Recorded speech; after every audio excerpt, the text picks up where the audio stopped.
Cricket ಜಗತ್ತಿನ interesting ಸುದ್ದಿಗಳನ್ನ quick ಆಗಿ ಹೇಳ್ತೇನೆ ಕ್ರಿಕೆಟ್ ರೌಂಡ್ ಅಪ್ ನಲ್ಲಿ. ನಾನು ಶಾಂತ. ನೀವು ಸುದ್ದಿಯಾನದ ಸಬ್ಸ್ಕ್ರೈಬರ್ ಆಗೋದಕ್ಕೆ ಮರಿಬೇಡಿ. ಭಾರತ ಮತ್ತು ಆಸ್ಟ್ರೇಲಿಯಾ ನಡುವೆ ನಡೆದಿರುವಂತಹ 4ನೇ ಟಿ20 ಪಂದ್ಯವನ್ನ ಟೀಂ ಇಂಡಿಯಾ 48 ರನ್ಗಳಿಂದ ವಿನ್ ಆಗಿದೆ.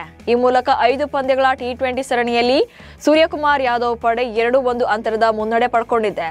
ನಾಳೆ ಉಳಿದಿರುವಂತಹ ಒಂದು ಪಂದ್ಯವನ್ನ ಗೆದ್ರೆ ಇದರಲ್ಲಿ ಭಾರತ ಏನಾದರೂ ಗೆದ್ರೆ ಸರಣಿ ಕೈವಶವಾಗುತ್ತೆ. ಒಂದು ವೇಳೆ ಸೋತ್ರೆ ಸರಣಿ ಸಮಬಲದಲ್ಲಿ ಅಂತ್ಯಗೊಳ್ಳಲಿದೆ. ಆಸ್ಟ್ರೇಲಿಯಾ ವಿರುದ್ಧ 4ನೇ ಟಿ20 ಪಂದ್ಯದಲ್ಲಿ 3ನೇ ಕ್ರಮಾಂಕದಲ್ಲಿ ಬ್ಯಾಟಿಂಗ್ಗೆ ಬಂದ ಶಿವಮ್ ದುಬೆ ಹೊಡೆದ 6 ಸಿಕ್ಕಾಪಟ್ಟೆ ವೈರಲ್ ಆಗ್ತಾ ಇದೆ. ಸ್ಪಿನ್ನರ್ ಆಡಮ್ ಜಂಪಾ ಅವರ ಓವರ್ನಲ್ಲಿ ದುಬೆ ಹೊಡೆದಂತ 6 ಬರೋಬ್ಬರಿ 106 ಮೀಟರ್ ದೂರ ಅಂದ್ರೆ ಕ್ರೀಡಾಂಗಣದ ಆಚೆ ಹೋಗಿದೆ. ಇದರಿಂದಾಗಿ ಅಂಪೈರ್ಸ್ ಬೇರೆ ಚೆಂಡನ್ನ ತರಿಸಬೇಕಾಯಿತು. ಟಿ20 ಅಂತಾರಾಷ್ಟ್ರೀಯ ಪಂದ್ಯಗಳಲ್ಲಿ ಬಳಸುವಂತಹ ಚೆಂಡಿನ ಬೆಲೆ ಸುಮಾರು 25,000 ರೂಪಾಯಿಗಳಾಗಿದೆ. ದಕ್ಷಿಣ ಆಫ್ರಿಕಾ ಎ ತಂಡದ ವಿರುದ್ಧ ಜುರೇಲ್ ಅಜೇಯ ಶತಕ ಬಾರಿಸಿದ್ರು ಕೂಡ ಅವರಿಗೆ ಸ್ಥಾನ ಸಿಗೋದು ಅನುಮಾನ ಇದೆ. ಇಂಜುರಿಯಿಂದಾಗಿ ವಿಂಡೀಸ್ ವಿರುದ್ಧದ ಟೆಸ್ಟ್ ಸರಣಿಯಿಂದ ಹೊರಬಿದ್ದಿದ್ದಂತ ರಿಷಬ್ ಪಂತ್ ಇದೀಗ ಕಂಪ್ಲೀಟ್ ಆಗಿ ಫಿಟ್ ಅಂಡ್ ಫೈನ್ ಆಗಿ ತಂಡವನ್ನ ಸೇರ್ಕೊಂಡಿದ್ದಾರೆ. ಹೀಗಾಗಿ ಅವರು ವಿಕೆಟ್ ಕೀಪರ್ ಪಾತ್ರವನ್ನು ನಿಭಾಯಿಸಲಿದ್ದಾರೆ. ಇನ್ನು 2ನೇ ವಿಕೆಟ್ ಕೀಪರ್ ಬ್ಯಾಟ್ಸ್ಮನ್ ಆಗಿ ಕೆಎಲ್ ರಾಹುಲ್ ಕೂಡ ತಂಡದಲ್ಲಿದ್ದಾರೆ. ಹೀಗಾಗಿ ಧ್ರುವ್ ಜುರೇಲ್ಗೆ ಪ್ಲೇಯಿಂಗ್ 11 ನಲ್ಲಿ ಸ್ಥಾನ ಸಿಗೋದು ಕಷ್ಟವಿದೆ. ಭಾರತ ಮಹಿಳಾ ತಂಡದ ಉಪನಾಯಕಿ ಸ್ಮೃತಿ ಮಂದಾನ ಅವರನ್ನ ಐಸಿಸಿ ತಿಂಗಳ ಆಟಗಾರ್ತಿ ಪ್ರಶಸ್ತಿಗೆ ನಾಮನಿರ್ದೇಶನ ಮಾಡಲಾಗಿದೆ.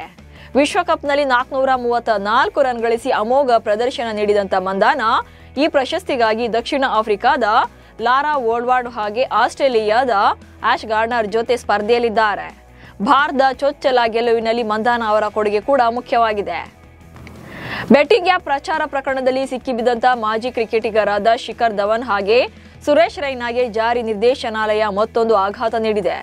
2002ರ ಹಣ ಅಕ್ರಮ ವರ್ಗಾವಣೆ ತಡೆ ಕಾಯ್ದೆ ಅಡಿಯಲ್ಲಿ ಇಡಿ ಇಬ್ಬರ ಒಟ್ಟು 11.14 ಕೋಟಿ ರೂಪಾಯಿ ಮೌಲ್ಯದ ಆಸ್ತಿಯನ್ನ ತಾತ್ಕಾಲಿಕವಾಗಿ ಮುಟ್ಟುಗೋಲು ಹಾಕಿಕೊಂಡಿದೆ. ಇದರಲ್ಲಿ ರೈನಾ ಮ್ಯೂಚುವಲ್ ಫಂಡ್ ಹಾಗೆ ಧವನ್ ಸ್ಥಿರ ಆಸ್ತಿಯನ್ನ ಹೊಂದಿದ್ದಾರೆ.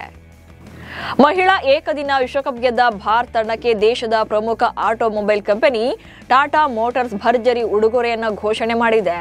ಟಾಟಾ ಕಂಪನಿ ಟೀಂ ಇಂಡಿಯಾ ಆಟಗಾರ್ತಿಯರಿಗೆ ಹೊಸ ಟಾಟಾ ಸಿಯೆರಾ SUV ಕಾರನ್ನ ನೀಡೋದಾಗಿ ಘೋಷಣೆ ಮಾಡಿದೆ. ಅಷ್ಟೇ ಅಲ್ಲದೆ ಟೀಂ ಇಂಡಿಯಾದ ಕೋಚ್ ಹಾಗೆ ಸಹಾಯಕ ಸಿಬ್ಬಂದಿಗೂ ಕೂಡ ಈ ಉಡುಗೊರೆ ಸಿಗಲಿದೆ. ಶುಭ್ಮನ್ ಗಿಲ್ಗಾಗಿ ಸಂಜು ಸ್ಯಾಮ್ಸನ್ಗೆ ಅನ್ಯಾಯ ಆಗ್ತಿದೆ ಎನ್ನುವಂತಹ ಟೀಕೆಗಳು ಕೇಳಿ ಬರ್ತಾ ಇವೆ. ಕಳೆದ 14 ಇನ್ನಿಂಗ್ಸ್ಗಳಿಂದ ಒಂದೇ ಒಂದು ಅರ್ಧ ಶತಕವಿಲ್ಲದೆ ಗಿಲ್ ಅವರ ಸ್ಟ್ರೈಕ್ ರೇಟ್ ತಂಡದ ಮೇಲೆ ಒತ್ತಡ ಹೇರ್ತಾ ಇದೆ. ಗಿಲ್ಗೆ ಅವಕಾಶ ನೀಡಿದ್ರಿಂದ ಸಂಜು ಸ್ಯಾಮ್ಸನ್ ಹಾಗೆ ಯಶಸ್ವಿ ಜೈಸ್ವಾಲ್ ಅವರಂತ ಆಟಗಾರರಿಗೆ ಅವಕಾಶ ಕಳೆದು ಹೋಗ್ತಿವೆ ಅನ್ನುವಂತ ಟೀಕೆಗಳು ವ್ಯಕ್ತವಾಗ್ತಿವೆ. ಶಸ್ತ್ರಚಿಕಿತ್ಸೆ ಬಳಿಕ ಚೇತರಿಕೆ ಕಂಡಿರುವಂತಹ ಶ್ರೇಯಸ್ ಅಯ್ಯರ್ ಜೊತೆ ಅಭಿಮಾನಿಯೊಬ್ಬರು ತೆಗೆಸಿಕೊಂಡಿರುವಂತಹ ಫೋಟೋವನ್ನ ತಮ್ಮ ಇನ್ಸ್ಟಾಗ್ರಾಮ್ ಖಾತೆಯಲ್ಲಿ ಹಂಚಿಕೊಂಡಿದ್ದಾರೆ. ಪಂದ್ಯದ ವೇಳೆ ಪೆಟ್ಟು ಮಾಡಿಕೊಂಡಿದ್ದಂತ ಅಯ್ಯರ್ ಮತ್ತೆ ಕ್ರಿಕೆಟ್ ಮೈದಾನಕ್ಕೆ ಮರಳೋಕೆ ಕೆಲ ವಾರಗಳ ವಿಶ್ರಾಂತಿ ಬೇಕಿದೆ. ದಿನೇಶ್ ಕಾರ್ತಿಕ್ ನೇತೃತ್ವದ ಭಾರತ ತಂಡ ಹಾಂಗ್ಕಾಂಗ್ ಸಿಕ್ಸರ್ಸ್ನಲ್ಲಿ ಅಬ್ಬಾಸ್ ಅಫ್ರಿದಿ ನೇತೃತ್ವದ ಪಾಕಿಸ್ತಾನ ತಂಡವನ್ನು ಎದುರಿಸಲಿದೆ. ಎರಡೂ ರಾಷ್ಟ್ರಗಳ ನಡುವಿನ ಬಿಕ್ಕಟ್ಟಿನ ನಡುವೆ ಈ ಪಂದ್ಯ ನಡೆಯಲಿದೆ. ಈ ಟೂರ್ನಿ ಒಂದು 6A ಸೈಡ್ ಅಂತಾರಾಷ್ಟ್ರೀಯ ಕ್ರಿಕೆಟ್ ಪಂದ್ಯಾವಳಿಯಾಗಿದ್ದು ಪ್ರತಿ ತಂಡಕ್ಕೆ 6 ಆಟಗಾರರು ಹಾಗೆ ಪ್ರತಿ ಇನ್ನಿಂಗ್ಸ್ಗೆ ಕೇವಲ 5 ಓವರ್ಗಳು ಮಾತ್ರ ಇರ್ತವೆ. ಈ ಪಂದ್ಯದಲ್ಲಿ ಟಾಸ್ ಗೆದ್ದ ಪಾಕಿಸ್ತಾನ ಫೀಲ್ಡಿಂಗ್ ಅನ್ನು ಚೂಸ್ ಮಾಡಿಕೊಳ್ತು.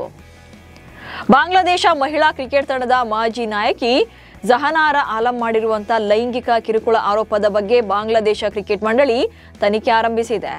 2022ರ ಏಕದಿನ ವಿಶ್ವಕಪ್ ಟೈಮಲ್ಲಿ ಮಾಜಿ ಆಯ್ಕೆದಾರರು ಹಾಗೆ ಮಂಡಳಿಯ ಇತರ ಅಧಿಕಾರಿಗಳು ತಮ್ಮೊಂದಿಗೆ ಅನುಚಿತವಾಗಿ ವರ್ತಿಸಿದ್ದಾರೆ ಎನ್ನುವಂತ ಆರೋಪ ಮಾಡಿದ್ರು. ತನಿಖೆ ನಡೆಸಿ 15 ದಿನಗಳಲ್ಲಿ ತನ್ನ ಸಂಶೋಧನೆಗಳು ಹಾಗೆ ಶಿಫಾರಸುಗಳನ್ನು ಸಲ್ಲಿಸೋಕೆ ಸಮಿತಿಯನ್ನ ರಚನೆ ಮಾಡಿರುವುದಾಗಿ BCB ಘೋಷಿಸಿದೆ.